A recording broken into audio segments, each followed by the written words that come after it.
বিকেলবেলা কিন্তু আমার টিউশন পড়ানো হয়ে গেছিল, আর যেহেতু আমাদের বাজারে যাওয়ার জন্য ছিল তাই কিন্তু দিদি রাস্তাতে আমার জন্য অপেক্ষা করছিল।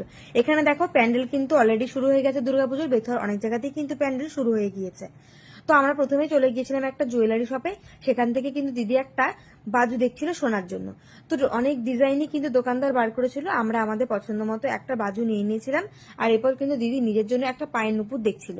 তো অনেক রকম ডিজাইন ছিল, দিদির হাতে যে নুপুরটা দেখতে পাচ্ছ এটা কিন্তু ও নেয়নি, এই যে কাচের উপরে একটু চওড়া টাইপের যে পায়ের নুপুরটা সেটা কিন্তু ও নিয়েছিল।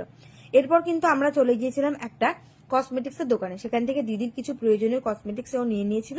আর তারপর চলে গিয়েছিলাম কিন্তু সোনার কুট্টি কুট্টি পায়ের জন্য জুতো নেওয়ার জন্য, এখান থেকে ওর জন্য দুজোড়া জুতো আমরা নিয়ে নিয়েছিলাম। আর তারপর কিন্তু মোটামুটি আর যা যা কাজ ছিল বাজারে সেগুলো মেটানোর পর চলে গিয়েছিলাম মিয়া আমরতে।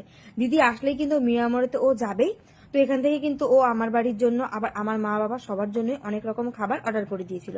যেহেতু খাবারটা গরম করতে একটু সময় লাগছিল তাই ও কিন্তু দুম করে একটা পেস্ট্রি নিয়ে চলে এসেছিল। তো সেটাই কিন্তু দাঁড়িয়ে দাঁড়িয়ে খেয়ে নিয়েছিলাম, আর পেস্ট্রি খাওয়া শেষ হয়ে যাওয়ার পরই আমাদের খাবারগুলো কিন্তু ওরা প্যাক করে দিয়েছিল, সেটাই কিন্তু নিয়ে চলে এসেছিলাম বাড়িতে।